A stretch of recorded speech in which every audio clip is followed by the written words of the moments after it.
Hello, hello. Welcome to the Blazor Community Stand-Up for August. Today we have with us John Galloway. Hello. Dan Roth. Hi, folks. And Mackinnon. Hello. And I'm Tanay. So today in this Blazor Community Stand-Up, we have a lot of exciting stuff to show off that's going to be coming in dotnet 7. So a bunch of features and all that kind of stuff. And Dan's going to walk you through a lot of that stuff. But to start off, let's do some community links, get that out of the way, and then we can jump right into the content. So all the amazing stuff that Dan, Mackinnon, they all have to show off. So let's get started. I'm just going to share my screen here, and these are the community links for this month. So the first link here is the preview post for Preview 7. This was launched last week or the week before, and essentially this goes over a lot of the functionality that's coming in Preview 7. Please note there's going to be 2 more release candidates before .NET 7 GAs pretty soon. So let's get started. This has a summary of a bunch of amazing features. We're going to be talking about some of these features, so I don't want to delve too deep into this just yet. But yeah, if you're interested, definitely check out that blog post to see all the great stuff that's going or coming in .NET 7, Preview 7. The next link here is a podcast with Steve Sanderson, and here Steve talks about Blazor, Wasm, and Wazi, and a bunch of other amazing stuff. For those of you who may have tuned in, I believe a few months ago, we had Steve on the Blazor Community Stand-Up, and he introduced Wasm and Wazi and all that kind of stuff. So if you're interested in learning more, delving deeper into it, definitely check out this podcast. You have to just watch it just to figure out how he optimizes tomatoes. Like that seems like the most important part there. Like forget Blazor and Wazi. Like what about the tomatoes? For sure. I think he set up this greenhouse with like sensors and stuff. I think that's what that's related to. But you'll have to listen to find out. No spoilers, Sam. No spoilers. Okay, awesome. So next thing here is a PWA, or Progressive Web App Updater. And essentially what this does is it allows you to show your users an interactive UI element which allows them to manually trigger the update for the progressive web application. Now, the reasons for this delve into essentially how browsers work and all that kind of stuff. But sometimes when you do ship an PWA, it doesn't automatically get updated for your users until certain conditions are met. So by using this package, you're essentially able to let your users know some updates are available, and they can update their application and get started using your latest and greatest functionality right away. So that was pretty cool. Next thing here, we had .NET MAUI for .NET Conf last week, I believe. Here, there were a bunch of recorded sessions where we talked about .NET MAUI and all the great functionality that's coming forth. And this talk in particular is by Dan Roth. And here he talks about how you can actually integrate your existing web applications or go from your web applications to native mobile applications using .NET MAUI and Blazor. So if you want to learn more about how that flow works, check this out. Or we also had a Blazor community stand-up on this topic a few months back, which also delves into the internals and essentially how you can set everything up there. So that's all great. the sessions in that .NET Conf were great. If you haven't watched any of the other sessions too, they're pretty fun. Lots of cool stuff you can do with .NET MAUI. Absolutely. I think there's like 6 or 7 hours of recording, so a lot of stuff to watch, a lot of stuff to learn and see. So it's pretty great. Cool. The last link I wanted to showcase today is this talk by Chris Sainty. And here Chris talks about how you can build beautiful Blazor applications using Tailwind CSS. So essentially how you can integrate Tailwind with Blazor and get started that way. So if this is something that you're interested in exploring, definitely check out this talk as well. So that's basically it for the community links for today. And from here, I want to cool. From here, I want to hand it off to Dan, who is going to tell us some of the stuff that's happening in .NET 7. .NET 7. Hello. Yes. Hi, everyone. Thank you, Tanay. Let me pull my notes so I know what I'm supposed to be saying here. Awesome. Yeah. .NET 7 is like releasing. We are getting really close to the end. Like Tanay said, we just shipped the last preview release before we start shipping out release candidates. So we're going to talk about what's happening in Blazor in that release. And actually, to be clear, this is just a part one. There's actually so much stuff happening in Blazor and .NET 7 that we couldn't cram it all into one Blazor community stand-up. So we're going to do a follow-up to this next month. We'll do part 2. In this community stand-up, we'll go through more of the Blazor framework improvements at the framework level. And then next month, the plan is that we'll cover more of the runtime level features, like things happening in the .NET WebAssembly runtime. So make sure you check out both, but we'll certainly be showing you a bunch of cool stuff today, thanks to the help of folks from the Blazor team that are on the call. .NET 7 Preview 7 just shipped earlier this month, and it's got a whole bunch of Blazor improvements that you should definitely check out. Just really fast, I'll go over them here, but then we'll show you them today and then also next month. Hot reload improvements. The hot reload support, particularly for Blazor WebAssembly, is pretty significantly improved in .NET 7. The set of the different types of edits that you can apply to your running Blazor WebAssembly app is just significantly expanded in the .NET 7 timeframe. So that's cool. Ahead of time compilation for Blazor WebAssembly has gotten a lot of performance improvements in .NET 7. It's just a lot faster than even it was in .NET 6, which is pretty amazing because it was already really fast in .NET 6. If you're not familiar with ahead of time compilation, this is how we can take your .NET code in your Blazor app, and we can ahead of time compile it to WebAssembly so that runs at runtime much faster than it would if you were just using the IL interpreter-based execution of your WebAssembly app. So your code was fast before with .NET 6, and now it's going to get even faster with the new AOT performance improvements.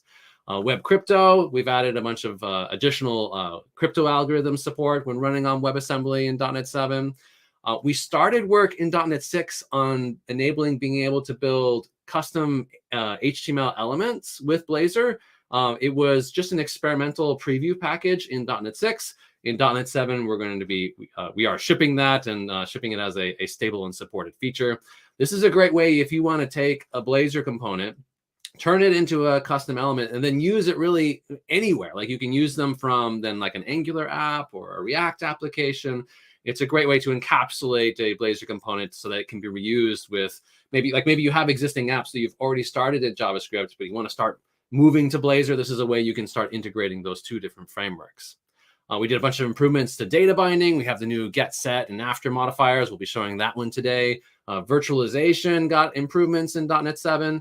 Virtualization is how you can show, like if you have a table or a grid that has like 10,000, 100,000 rows, and you only want to show part of the table so that you can speed up rendering and speed up the UI interactions.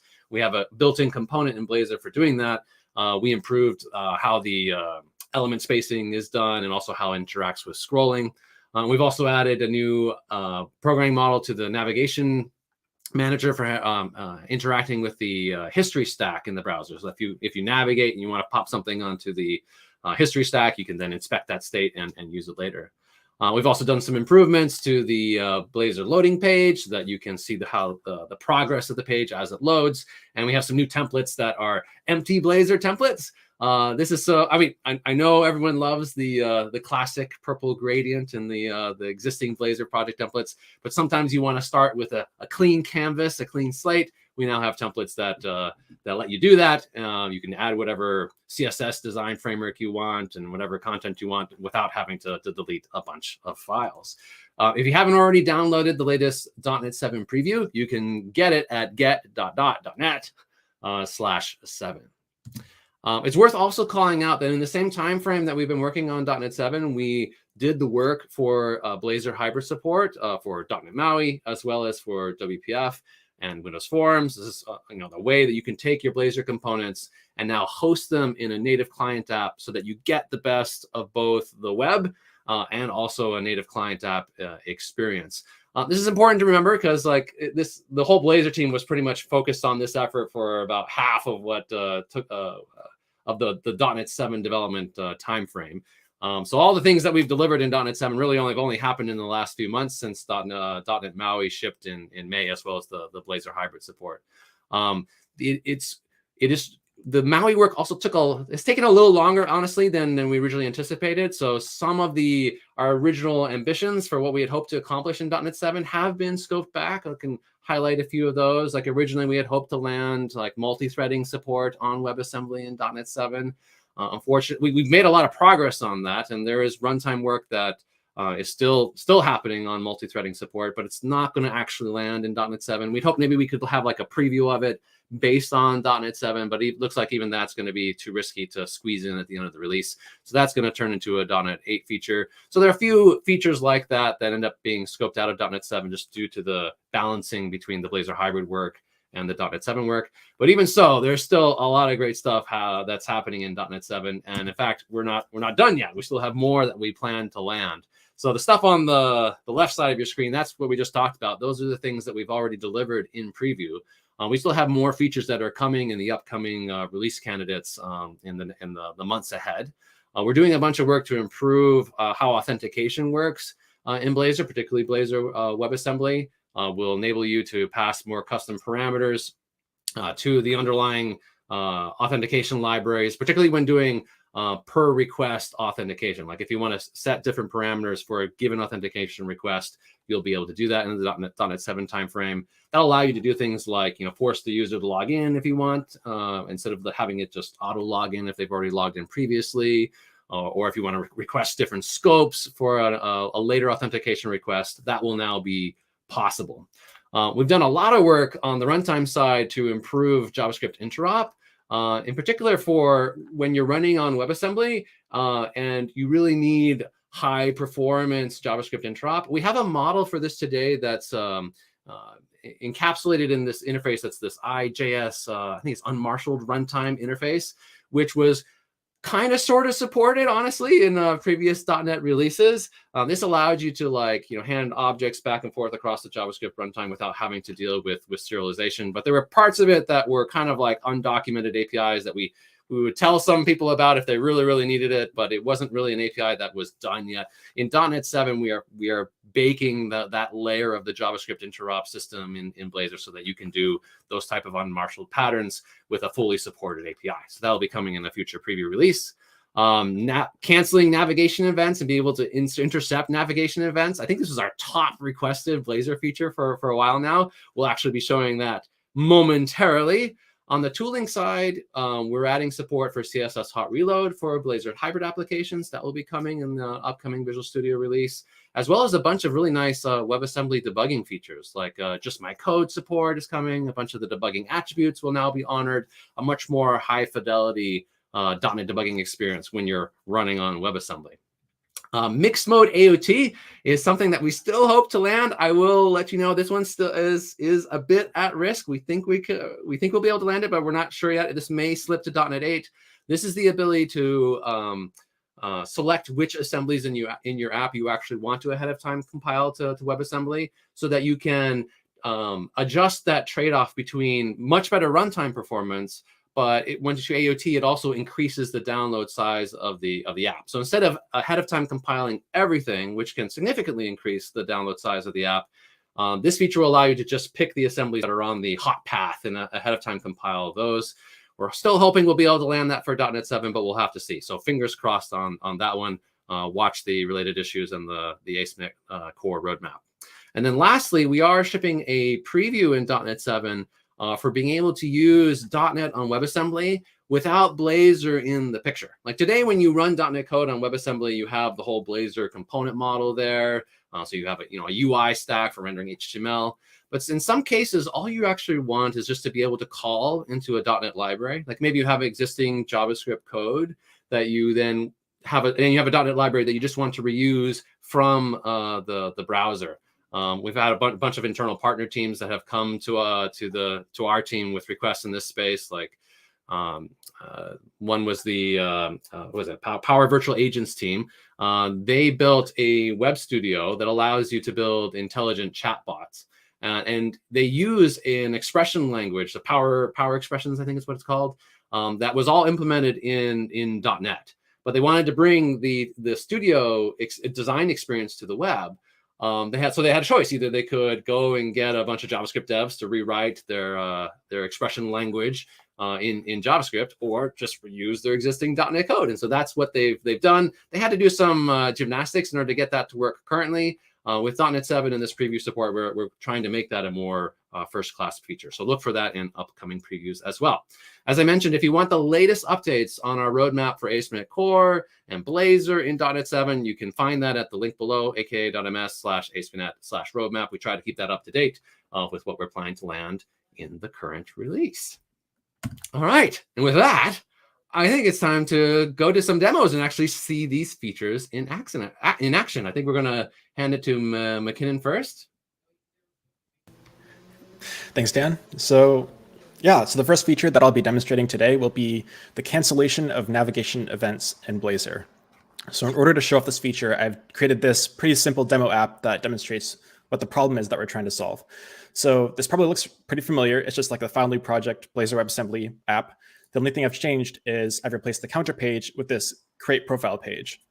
So just pretend for a minute that this is like a fully fledged social media app, and this is the page that users will land on when they want to create a new profile. And I think I'll zoom in a little bit just to make that more visible.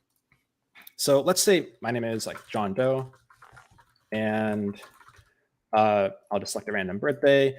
And suppose that I just poured my heart and soul into writing just the best bio I could think of for my social media profile. And I've spent the last 15 minutes writing this out. So it would be a real shame if I lost it. So I better submit before I lose it. But actually, you know what? This fetch data page is looking kind of enticing. So let's take a look. Don't do it. Oh, no. Okay, yeah, interesting forecast. Okay, let's go back and submit our profile now. What? It's gone. We've lost our bio. We spent the last 15 minutes working on it. It would have been amazing if when we tried to switch pages, we got some sort of like pop-up that said, hey, you're going to lose your changes if you do this. So if you or a loved one has suffered from this kind of UX before, we have just the solution for you. And that is this new Blazor component called navigation lock. So the code that you're looking at right now is just the code that controls the page that we were just looking at. And it's pretty simple. It just renders this profile form component, which is a component that I've written that just, renders the main content of the page. And then now we also have this commented out navigation lock. So I'll go ahead and uncomment that. And what this component does is, as long as it's being rendered on the page, it has this this callback registered on before internal navigation. And this will be executed before navigation occurs, basically. So we already have this event on Navigation Manager called location changed. You can kind of think of this as location changing. So it allows you to control an ongoing navigation. So we have that parameter assigned to this callback handle before internal navigation async. I'll just expand that here. And all this is going to do is it's going to asynchronously invoke some JavaScript, the window.confirm method to be exact, and it's going to prompt the user, are you sure you want to leave this page? And depending on whether they click OK or cancel, we're going to either continue or prevent the navigation from happening. So my changes are saved, and I think Hot Reload should have taken care of that. So let's go ahead and try again.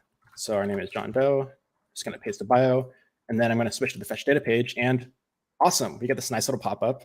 Are you sure you want to leave this page? So if I click cancel now, I'll stay on this page and I won't lose all my work. Of course, I can still click OK, and then it'll continue. But when I come back, it'll be gone. And then if I try to switch the page and there isn't like, any dirty state, it won't prompt me because that wouldn't make sense. Or if I like submit my profile and then change the page, it'll be fine because it's submitted and it's saved. So it's very customizable. You can kind of do whatever you want with this feature. Like you don't have to use even the built-in browser like dialog system. You could develop your entire like custom like confirmation prompt in Blazor if you want, or maybe you don't even want to prompt the user. You just want to like save behind the scenes and then continue the navigation. It's very customizable.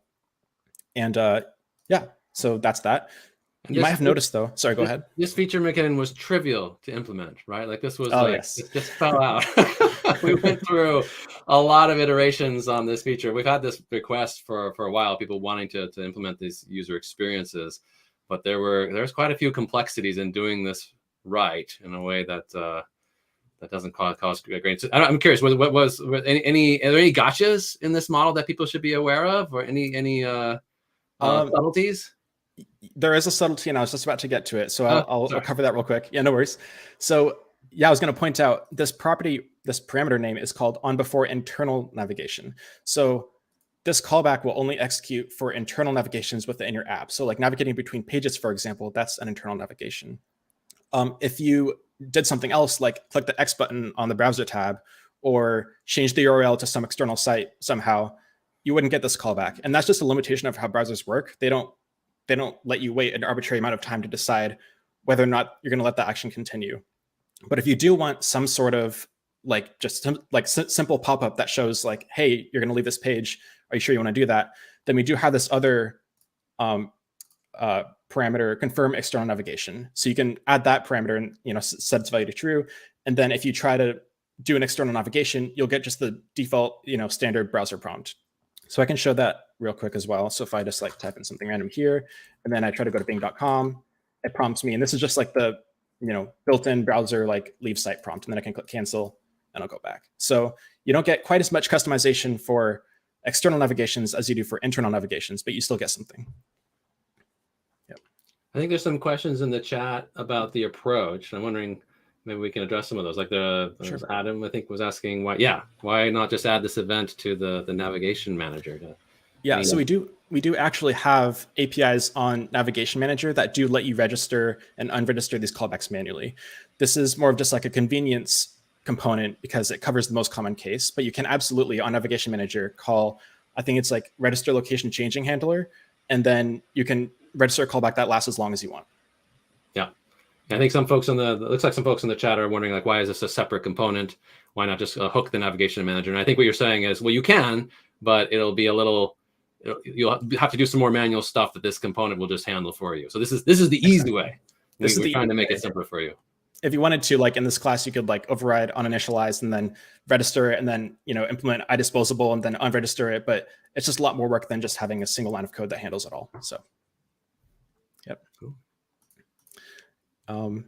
If there are no other questions, I'm happy to move on to the next feature. Yep, I think we're good for now.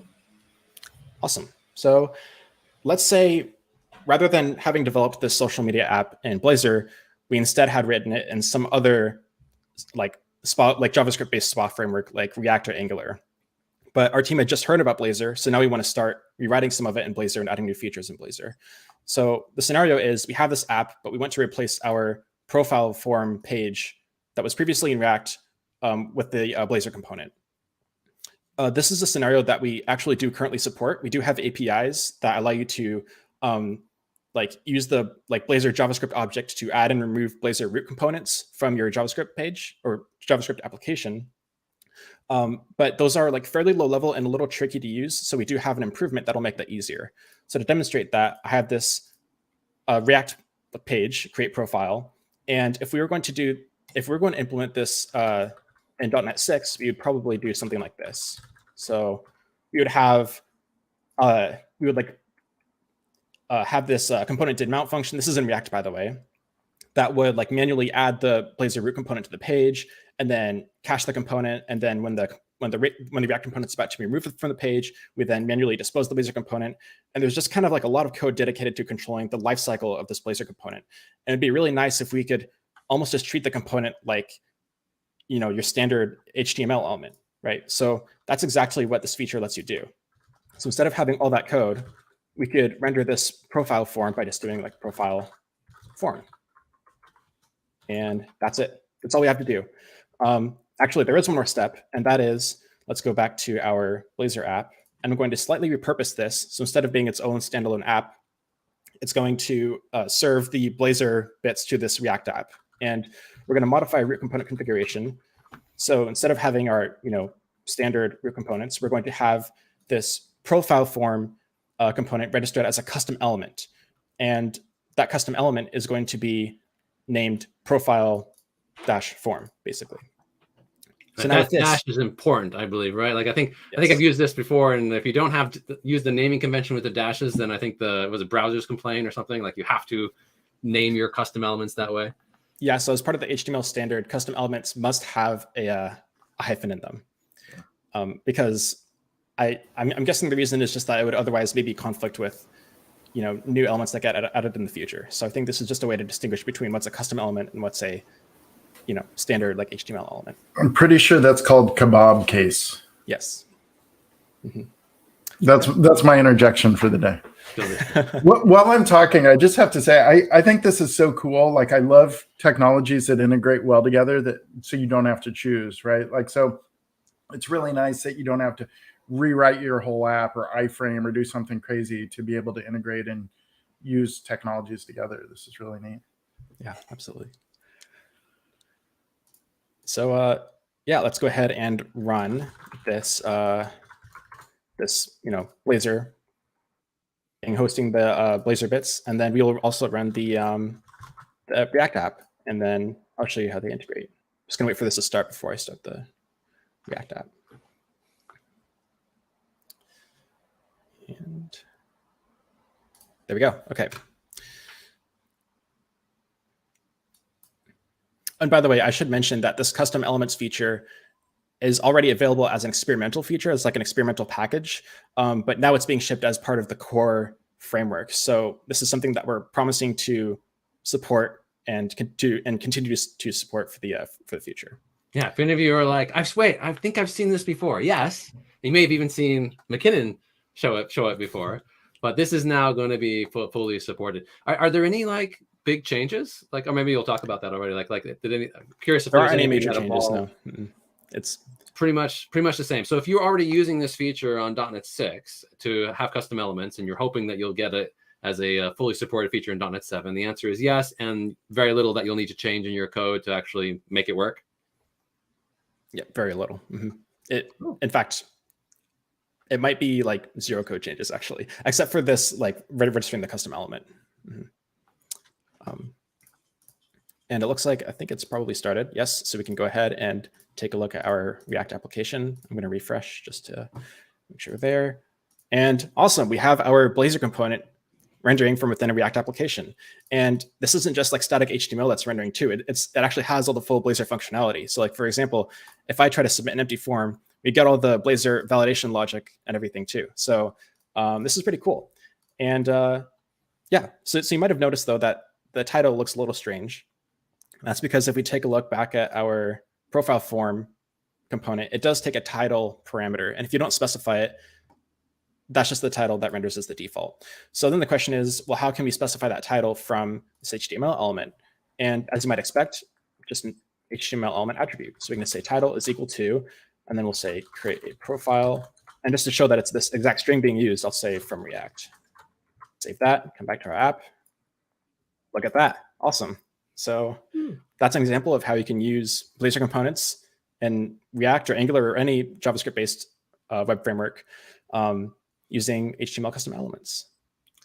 I suspect, I think the theory here is there may be a bunch of .NET developers, ASP.NET Core developers that, needed a front end. And so and JavaScript was kind of the only thing you had for a long time. So started building with Angular and React. And maybe they have a little, now that Blazor's available, maybe they have a little JavaScript regret.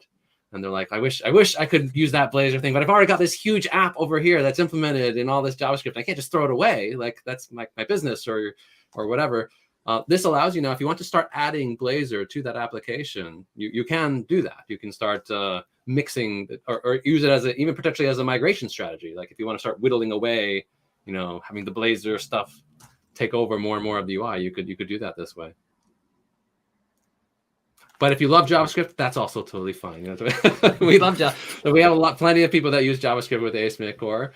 I think this really resonates with people that really would like to have that full stack C# .NET experience. All right, that was awesome.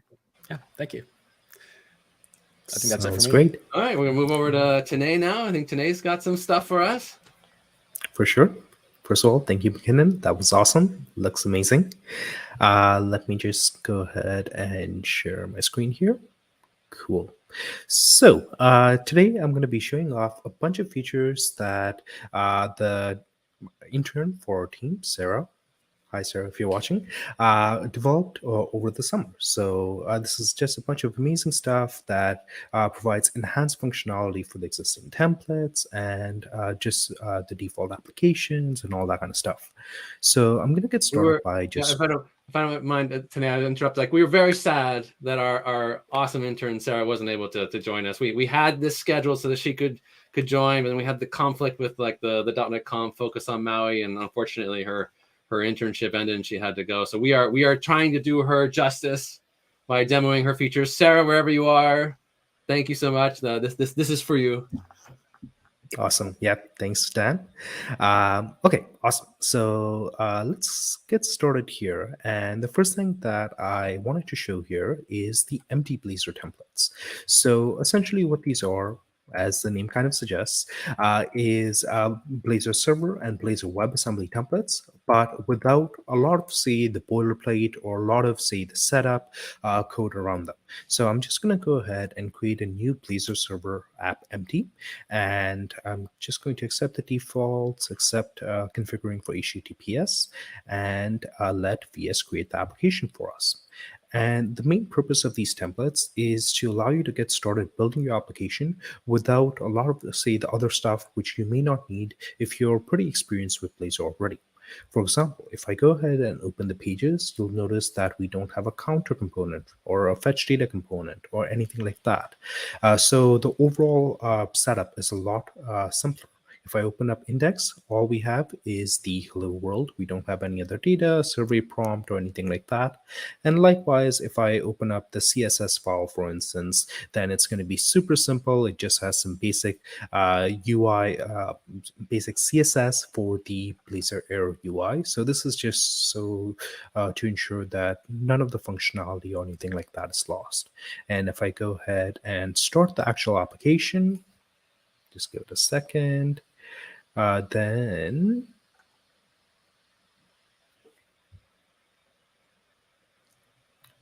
you should see the application starts up. It's super simple. It just has the hello world. You can get started, get building the application of your dreams, or even use this for, say, trying to reproduce a bug or anything like that. So we have these templates for Blazor Server and Blazor WebAssembly, so available on both ends there. And if you want to start using this, you need to be on .NET 7 Preview 7, and I believe that should be available as of VS 17.4. Anything to add there, Dan? No, it's just this is if you want to.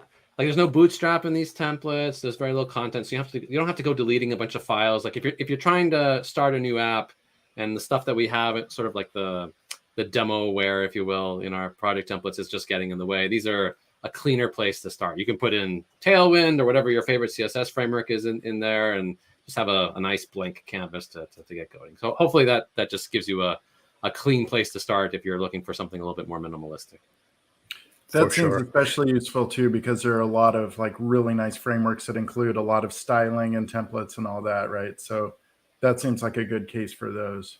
Yeah, I think a lot of people, when they see, for example, that we have Bootstrap included in the templates, they wonder, oh, does this mean Blazor is somehow tied to Bootstrap? Do I have to use Bootstrap with my applications? Like, no, not at all. Like we've been using Bootstrap for a while, just as a convenient starting point for our users. But if you want to use a different CSS framework, there's nothing in ASP.NET Core or Blazor that's tied to any one particular CSS framework. So feel free to use the one that makes you most happy.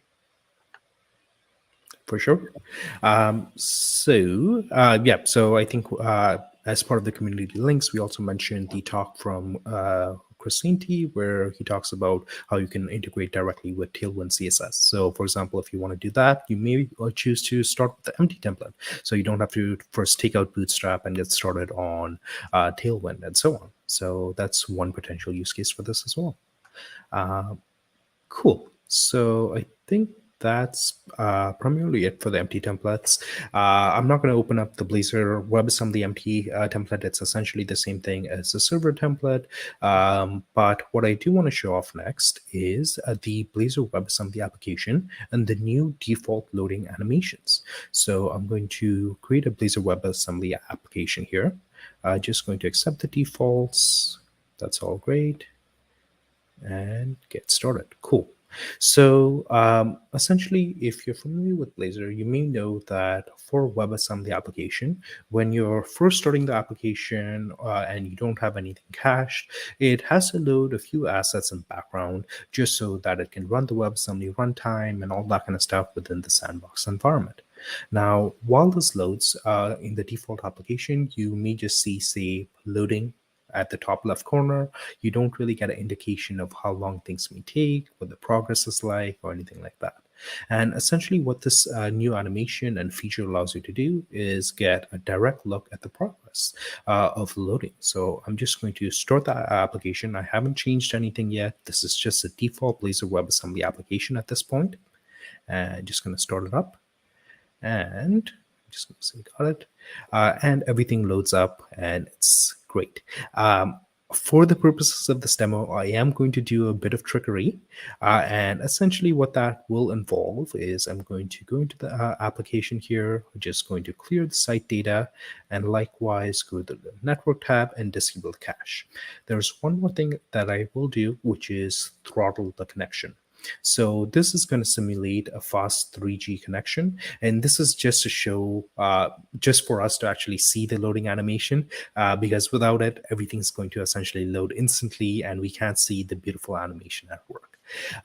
Please note that, this demo is going to make Blazor seem slower, but in reality, it's more so due to the internet connection at hand rather than the framework itself.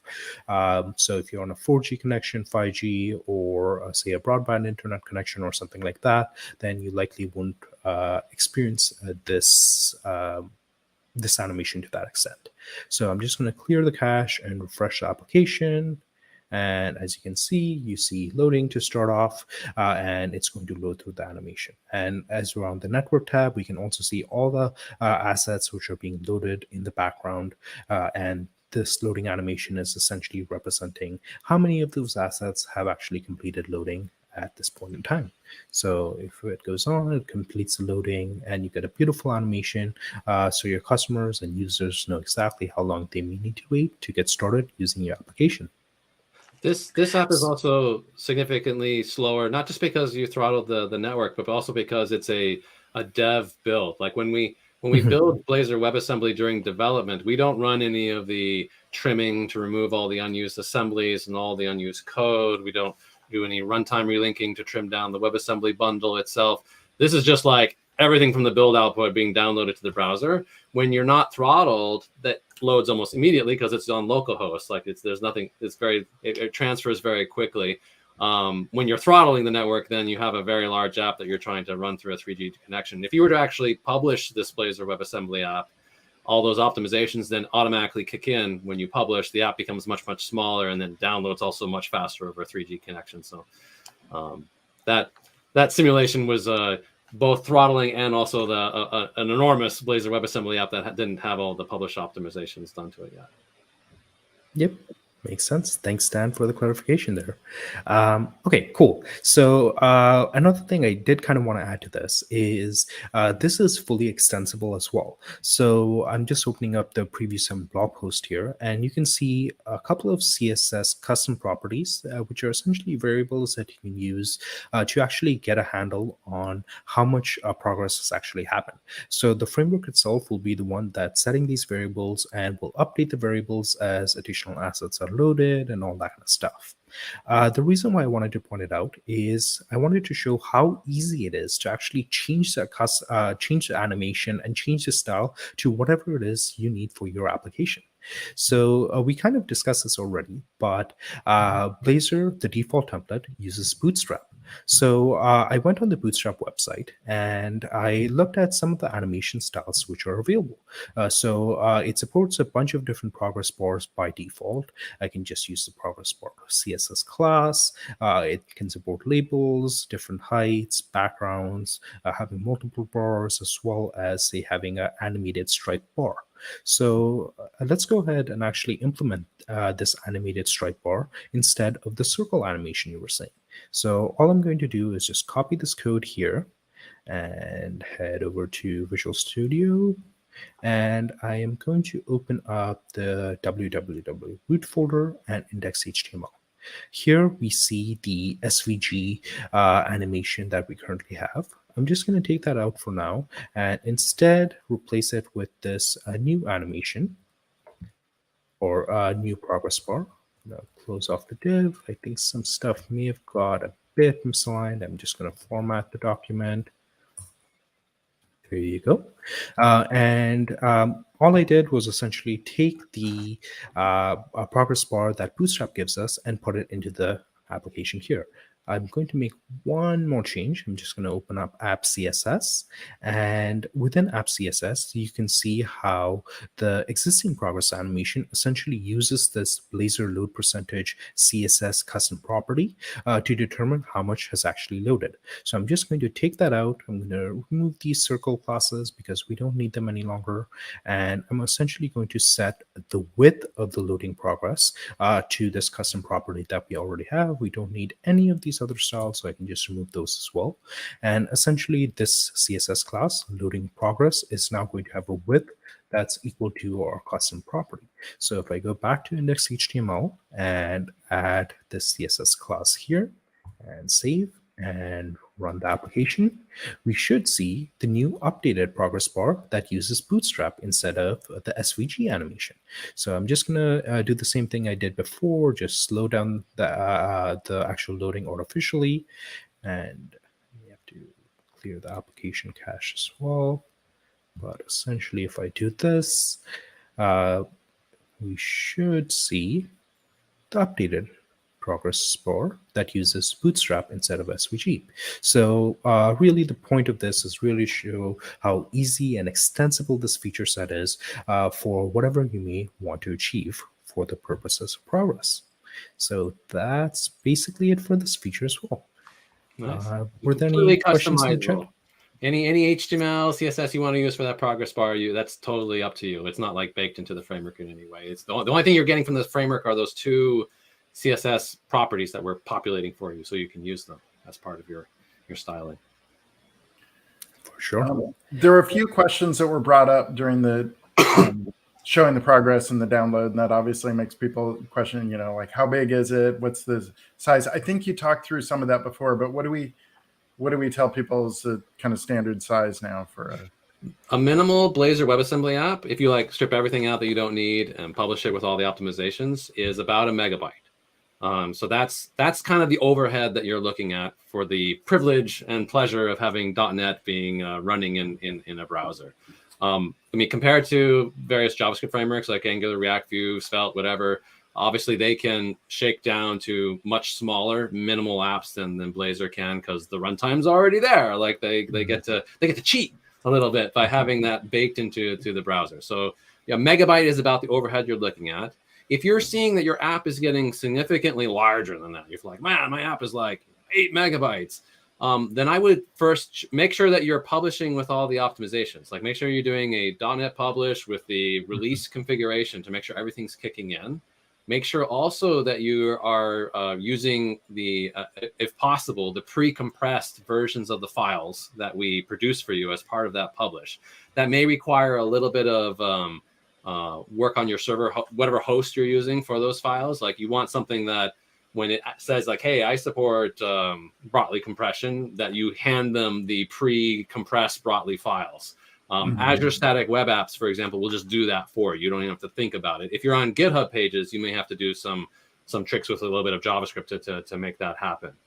The last bit is make sure you look at your dependencies. Like if you're just naively adding NuGet packages to your Blazor WebAssembly app, and some of those assemblies are like 2 megabytes, really big, and they haven't been, none of the work's been done on those assemblies yet to support trimming, to support IL linking, like to trim out unused code, then that 2 megabyte assembly is going to get downloaded to the browser. So you do need to think about your dependency graph when you're building a Blazor WebAssembly app to make sure that the size stays reasonable. I think I saw like on the YouTube chat, someone was saying I was trying to do a bunch of crypto, and it sounded like they pulled in a bunch of crypto libraries to make that happen, and it got big. And yeah, if you're downloading a bunch of crypto code, 10 megabytes of Web3 whatever stuff to the browser, then it's going to get large. You'll want to think more carefully about like, well, maybe can I get away without that dependency? Maybe in some cases you might actually want to do some JavaScript interop to like call into like subtle crypto APIs or browser functionality that's available to you. Those are the architecture and engineering trade-offs that you need to consider on the Blazor WebAssembly side. Cool. Okay. Makes All sense. Right. There was this one other question in the chat that I did want to address.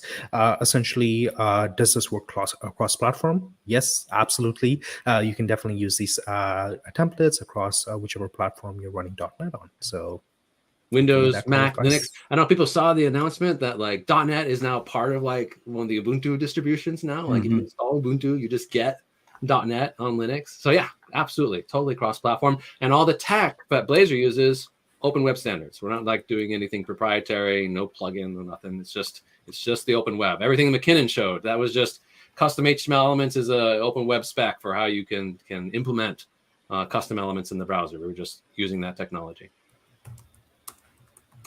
All right, I got some stuff to show. Can I'll awesome. Show some few things additionally.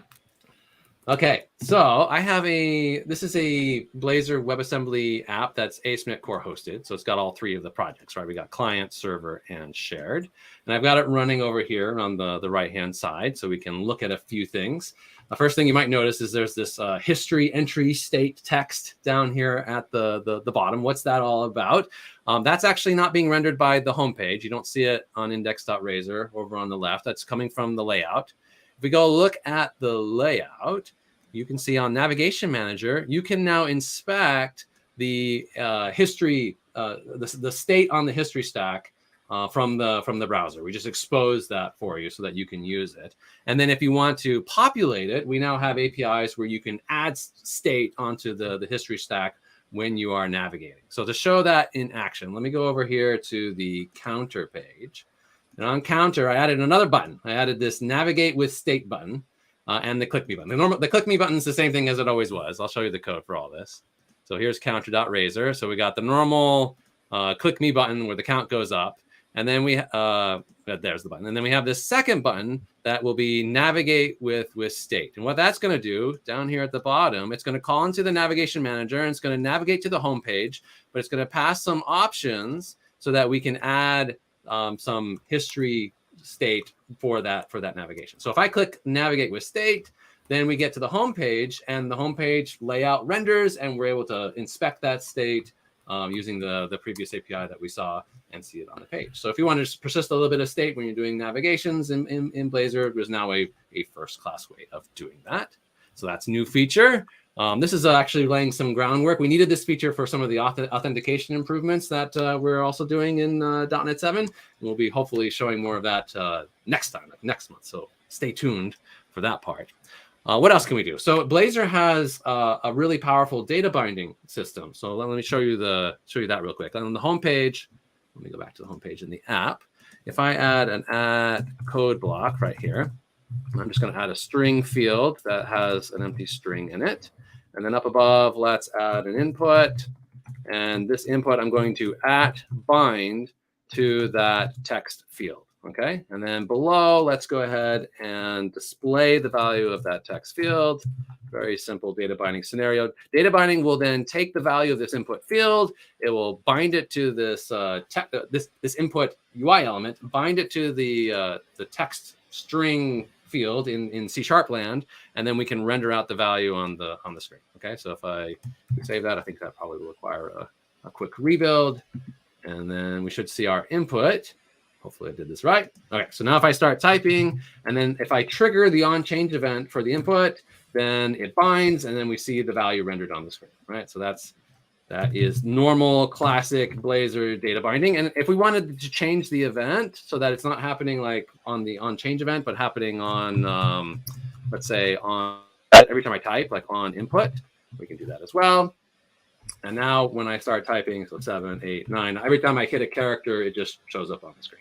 So that's data binding. That's been there forever. It's not a new feature. It's just a part of Blazor. But a very common scenario is that after you've typed some text into an input like this, that you want to then trigger something to happen after the data binding has occurred. And you could kind of do this with Blazor using some tricks with like properties. Like maybe you could set up like a string property that just has a getter that returns text, and then in the setter, well, that will get called when the data binding occurs. So then here you could do stuff. So you could say like the text will equal the value, and then maybe we add an exclamation point onto the end, something like that. And now instead of binding to text, we're going to bind to capital T text, which is our property. And did I got something?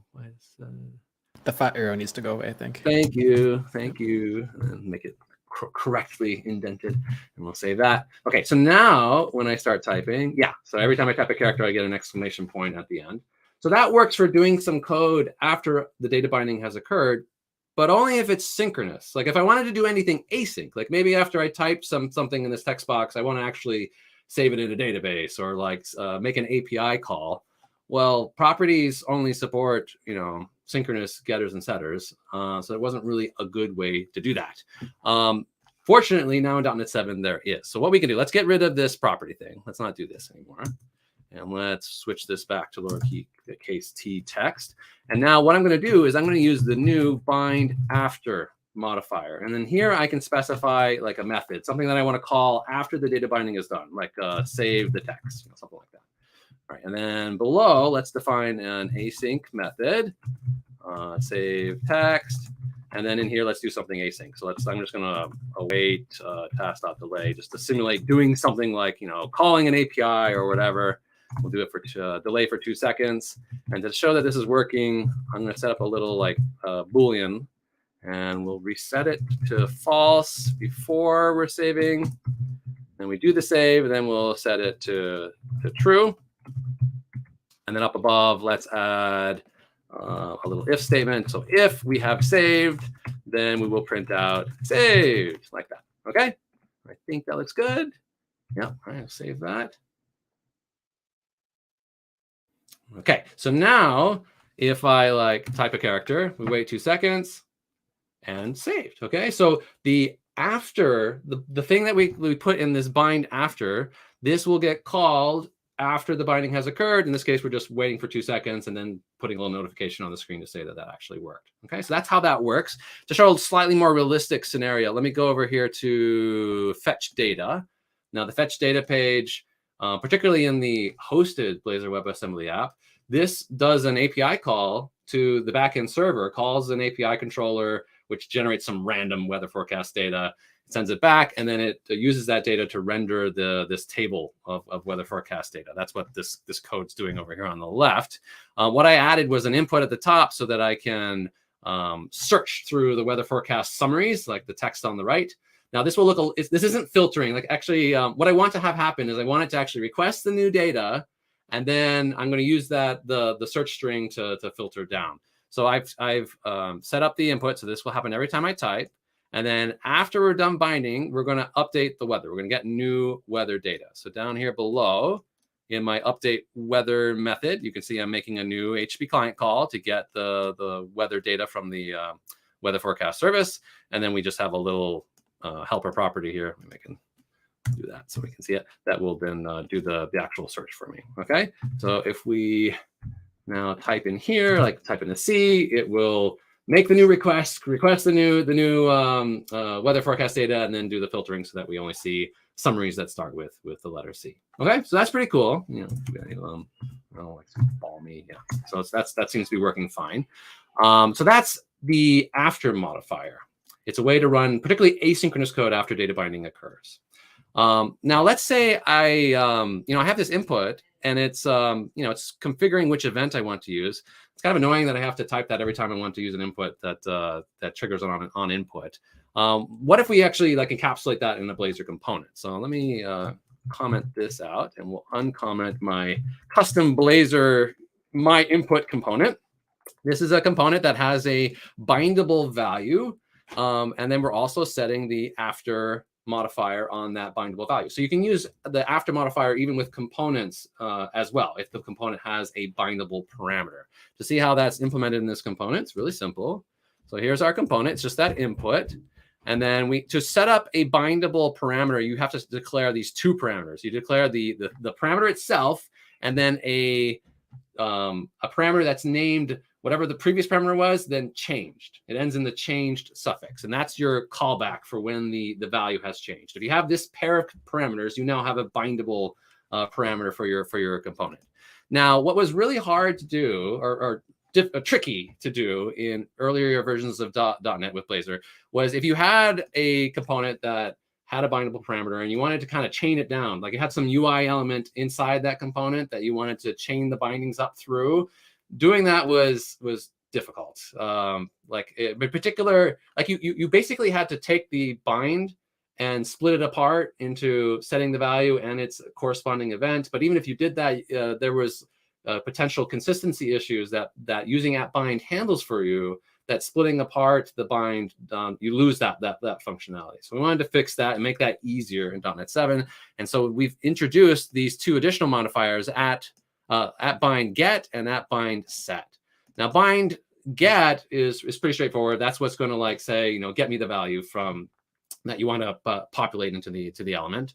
Bind set is saying I would like to take over the actual setting of the value with a custom method. So here I'm actually pointing directly to my event callback and just chaining it through so that when the input changes, or when the event triggers, then we're just triggering the event callback for our corresponding component. So much simpler pattern. If you're building components like this, where you're trying to bind to elements and you're having to hack a bunch of code to make it work, hopefully this will make your life a lot more straightforward. So if we go back to the fetch data component and just save this so it populates into the component, this should work exactly the same, no difference. We can filter down to the summaries based on what we've typed. So that's the set and get modifiers for data binding, new in .NET 7. All right, last thing I want to show, and this is technically not a .NET 7 feature. This what I'm going to show you next actually works with .NET 6 if you want to try it out with .NET 6, but it is a preview experimental feature. Dan? Yes. Oh, sorry to interrupt you there. Before we move on to the next, there are a few questions regarding this functionality. Would it be okay to ask them now? Okay, we can try. Yes. Okay, awesome. So the first question here is this one-way or two-way binding? This is two-way in the sense that, like, if you the value from the input is being bound to the whatever you're using in C#, like usually a field or a property or whatever, and then when it changes, it's triggering the value to then be set. So you're going both ways. This is a two-way binding. Okay, makes sense. Thanks for clarifying that. The next question here is, will bind after work with custom components, or is this specifically for inputs? It works with any component. Like that's actually what I'm showing right here. So my input is my own custom component, and so you can use absolutely the after modifier with this bindable component parameter as well. It does the same thing. It'll just basically wait for the bind to complete, and then we'll call your method, whether it's sync or async. Okay, fair enough. And the last question I think we want to tackle here is there any way to throttle the bind after? So the bind after method will get called. Like once the binding has occurred, you'll get called. If you want to like debounce things in that method, that's logic you'll have to add yourself. Like if you're like in that saved scenario, like every time I'm typing, right, I'm triggering a bind, and then the bind after would get called. If you want to avoid running logic, like, you know, repeatedly saving every single time you type, you want to like wait maybe a second or so before you do that. That's logic you can add in your app. That's like debouncing techniques. Okay, fair enough. Yeah, I think that's all the questions that we want to handle for now. There are a bunch of questions in the chat, and of course, feel free to leave your questions in the chat. We'll try to answer as many as we can after we're finished up with the demos. Awesome. Yeah, I'll try and fly through this last part, and then hopefully we can get to a bunch of questions. Okay, the last thing I want to do is this table that we're seeing. This is just like a plain HTML table. Like ideally, this would be a proper data grid that I can like page and filter and sort and all those nice things. Now there are lots of really wonderful, you know, industrial strength data grids from the various component vendors out there. Talarix, Infusion, DevExpress, and so forth. There are a bunch and a bunch from the open source ecosystem as well that you can use. But sometimes you just wanted to get something done quick. And for that, I'm going to use the new Quick Grid component that we are providing as an experimental feature. Now, Quick Grid is basically a reference implementation of a idiomatic data grid in Blazor that's implemented for very fast rendering. It's not shipping as part of .NET 7, so it's not a supported feature technically, but it is available to use however you'd like. And for quick jobs like this, it gets the job done. So if you want to try out Quick Grid, what you got to do is you want to add a NuGet package. So in my project, I've already done this. In the NuGet package explorer, we can see right here, Microsoft ASP.NET Core Components Quick Grid. That's the package that has the experimental Quick Grid data grid. I've already got that. And so I'm just going to delete this table and let's add a Quick Grid. So I'm going to add Quick Grid. I'm going to add the namespace first so that that populates. There we go. So there's Quick Grid. And now Quick Grid has an items property that has a couple different models for getting data, but one of them is just you give it an iQueryable. So I need an iQueryable to hand to Quick Grid. I don't have one yet, so I'm just going to change this forecast property from iEnumerable to iQueryable, and then at the end, I'm going to call that as queryable. So now we've got one that we can use. That's great. Nope, not yet. And then let's do items equals forecasts. So now we've passed in our queryable to the Quick Grid, and now I just add some columns. So there's a property column that we can add that will basically render a column for a property on the model type that you're handing in as part of your iQueryable. So let's add a property column for the date property on our weather forecast, and then I'm going to want a few of these. Let's just add 4 of them. For the second one, we've had the Celsius temperature, and then for us poor Americans that can't read Celsius, we'll do Fahrenheit, and then the summary as well. And that's it. So there's our Quick Grid data component. Save that. And do I need to rerun it? I need to rerun it. Okay, there we go. So there's Quick Grid. Now this isn't quite looking right yet. Like I'd like to format these dates a little bit, and these titles are just being pulled from the property names. So let's fix that real quick. For the date format, we can set the format property and put in a format string right here. And that should fix that up so that we just have like a short month, days type format. Yeah. A little bit more space so we can hopefully see. There we go. And then for the titles, we can set the title properties on each of these columns. Let's set this to temp Celsius, and then I want something similar for Fahrenheit. Let's do temp Fahrenheit, and then we can save that. So hopefully that will clean up these column headers. There we go. Okay, that's looking good. And then we can do fancier things. Like if we want these columns to be resizable, like right now I can't resize them. We can add resizable columns up here at the top. should give us this little widget thing. So now we can change the size of each of the columns. We can add sorting really quickly by just adding the sortable property. Let's do it for the date, and let's also do it for the Celsius temperatures. And that should allow us to click the column headers. So now if we sort the date, yep, we can invert it. We can sort by hottest to the coldest temperatures. So it's really simple, easy to use. Last thing, instead of having this text box at the top, it'd be nice if I could just have like a little filtering capability on the grid, and that's really easy to add. So on this last column for the summary, I'm going to add some content here. Let's go into this property column. Let's add some column options. And what this column options thing does is it will add a little widget next to the column that you can click and then put some UI in there for filtering or whatever else you want. So I'm just going to grab my my input from above and shove that into the column options and have it do exactly the same thing that it was doing before, but now integrated into my grid experience. Okay, so you see this little hamburger menu thing now in the summary column. Click that. We've got our text box, and if we type stuff in here, or let's do like hot, now we can filter down to a particular temperature, and it's still calling the API every single time, getting new data. That's why it's kind of bouncing around. If you wanted to just filter the local data, you could absolutely do that too.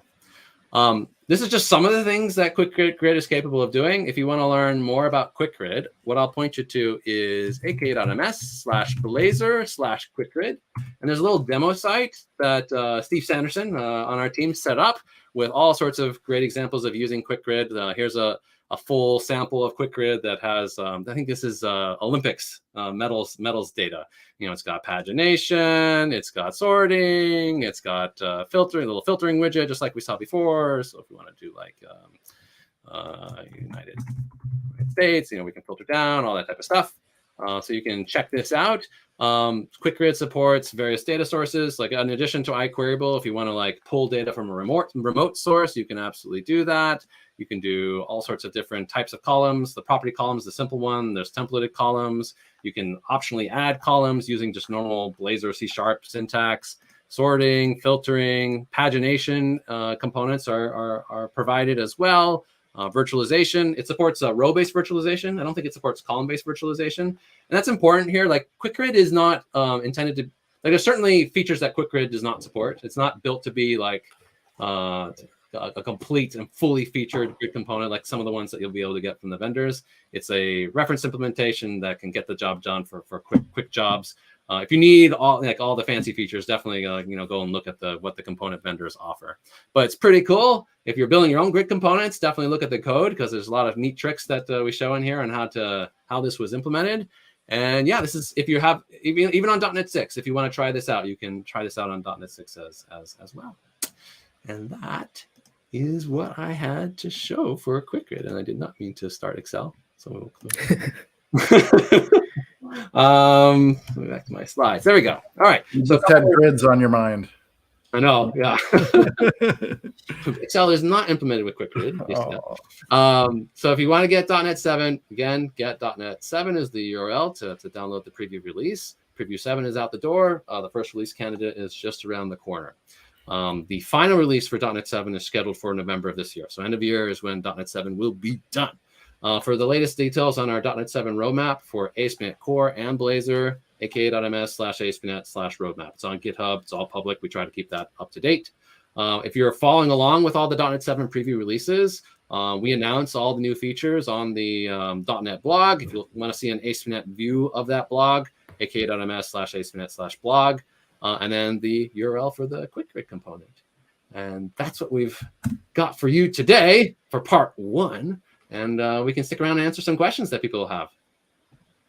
Unfortunately, we have no questions today. Just kidding. We have 25 queued up. Okay. Awesome. So let me just hop over to the questions here.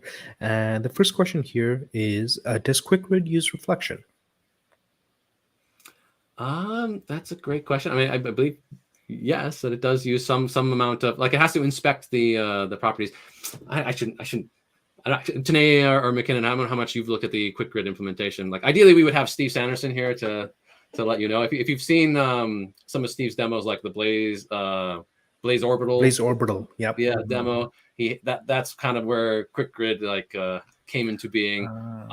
So he did most of the implementation work. I assume it uses some level of reflection under the covers, but I can't say authoritatively. The code is fully public. It's in the ASP Labs repo, which we can put a link to in the chat if you want to go see where that's at. I assume searched the code and I do see some references to reflection. Yeah. So. Which I think is fairly common with these grid components that use that like iQueryable pattern with inspecting properties. Yeah, that's the beauty of open source. If you aren't sure, you can check the code yourself. Okay, awesome. Actually, and I'll take that back because I searched the repo, but I'm realizing now that's the whole ASP Labs repo. Oh. So that's. If it doesn't, then Steve somewhere is rolling his eyes and saying, "No, of course it doesn't use reflection." Like, okay, awesome. Next question here is sorting, filtering. Does this work with something like OData? Yeah. So it does. Like you saw on the website, and we showed in the demo. You can sort, you can filter. There's paging components that are included with the QuickGrid package that you can just use. That's in the on the sample demo page. You can see examples of that there.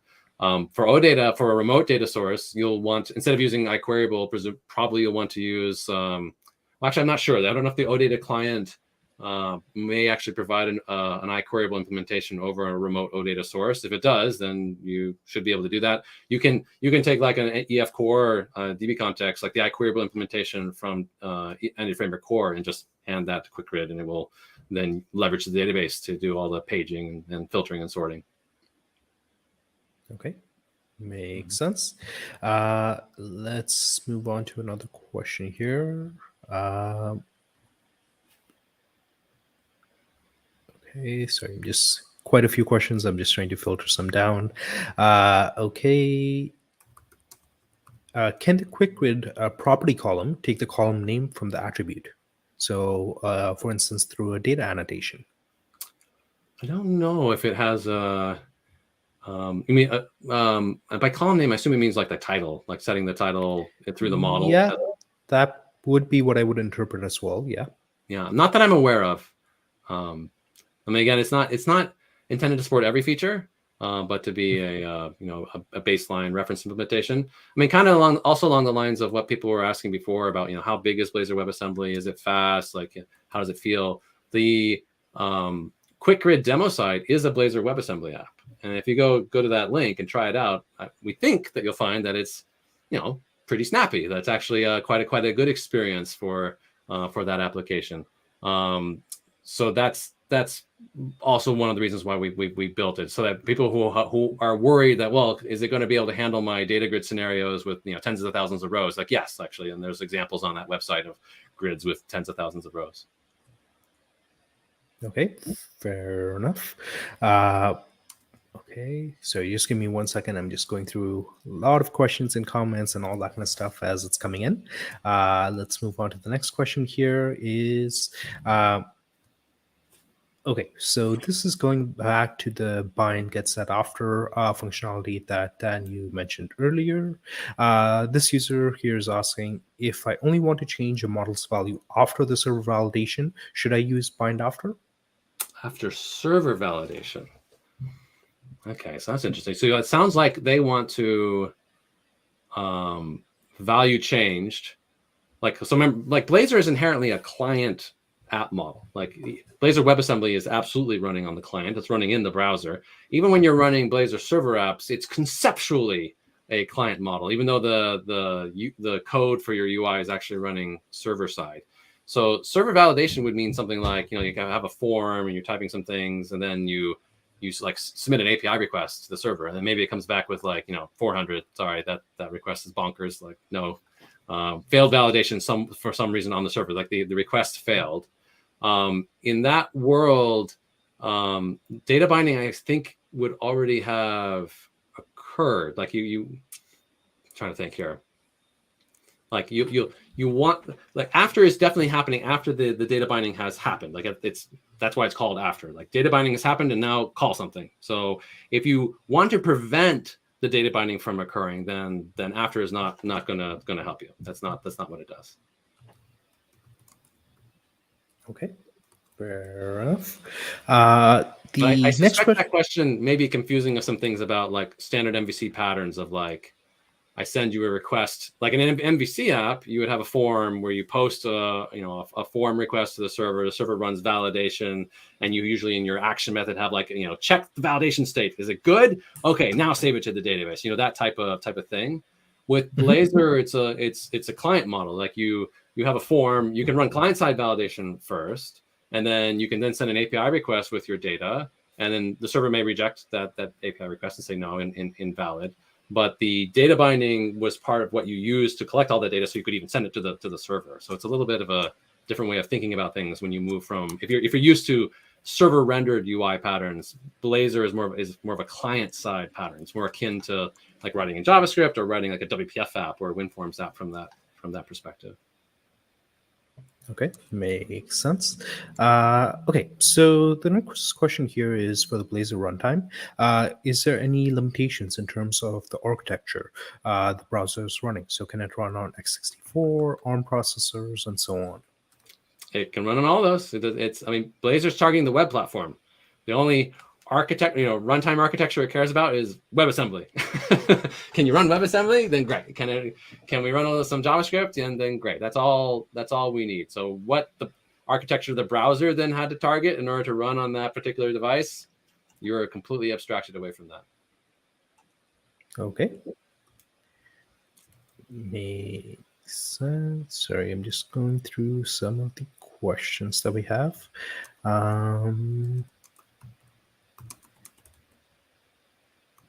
Okay, this one is pretty straightforward. Is Signal R still under the hood in Blazor server? Yes. Cool. I love it. Keep those type of questions going. Those are great. I can answer those type of questions all day. Okay. So on the same line, kind of, sort of, This is a good Blazor one. server more generally. Are there any improvements to Blazor server in .NET 7? So this is a great question. So like, if you've been following our roadmap, there were a bunch of Blazor server improvements that we had really hoped to get done in .NET 7. And even sadly, some of them were improvements we had hoped originally to get done in .NET 6, and they got moved to .NET 7. Some of these things were like pause and resume support, like having more control over the circuit state. Circuit's what we call the thing on the server that maintains the state for every connected user to your Blazor server application. Unfortunately, all that work got pushed out of .NET 7 to .NET 8 again. It got pushed out of the current release. We just ran out of time, unfortunately, given the amount of work we ended up having to do on .NET MAUI. There's still things that we hope and plan to do for .NET 8, subject to planning and resourcing and changes, of course, all the normal caveats. But yeah, so not as much in the Blazor server space that we had originally set out for. I'm trying to think if there was anything. I know we've been exploring a bunch of really fun and interesting ideas. Like we've been exploring compression to further reduce the payload size for the messages that Blazor server passes across that Signal R hub connection for managing the UI to make it faster, lower latency, all those nice things. I don't believe any of that's landing in .NET 7. There's a bunch of interesting discussion around, can we create a more hybrid model between Blazor server and Blazor WebAssembly? Like maybe one of the issues with Blazor WebAssembly, admittedly, is that it is larger. What if you could start out an app as a Blazor server application, and then you download the app as a Blazor WebAssembly app in the background, and then you swap it over at a convenient point? That might give you the best of both worlds, of both Blazor server and Blazor WebAssembly. Fast startup and then full client side execution. Those are things we're talking about for the .NET 8 timeframe. Also, we had work originally planned to enable sort of these micro front end scenarios where you can mix Blazor apps on the same page. Like maybe you want to have part of your app that's Blazor WebAssembly and part of your app that's Blazor server, and it's all on the same page. Right now, that's still not possible because both scripts will populate the global namespace of the application. But that's something also that we wanted to do and still want to do, and that we will look at in the .NET 8 timeframe. Yes. Will it be possible in the future some kind of switching between Blazor WASM and Blazor server at runtime? We hope so. We will be exploring that idea for the next release. Okay. Cool. I think we have time for about one more question. So this user is asking, when will Blazor WebAssembly be available for .NET MAUI? So we don't have any plans to do that. I mean, technically you can do that today. Like there's nothing that prevents you from hosting a Blazor WebAssembly app in a .NET MAUI app using a web view control. Presumably that's what you mean. Like a Blazor WebAssembly app is just a web app. I mean, at its root, there's a piece of JavaScript that runs and then does a bunch of fancy stuff with WebAssembly, but it's still basically a JavaScript app at its root.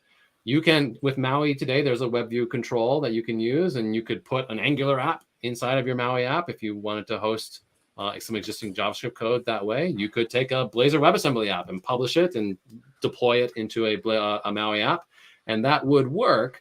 The downsides of that, though, is your Blazor WebAssembly code is now running inside the browser, which means it's running inside that browser sandbox. So it doesn't have access to all the cool native client features that you would normally expect from a .NET MAUI app. It's not running in the native process. It's running in the browser on WebAssembly in a completely separate runtime.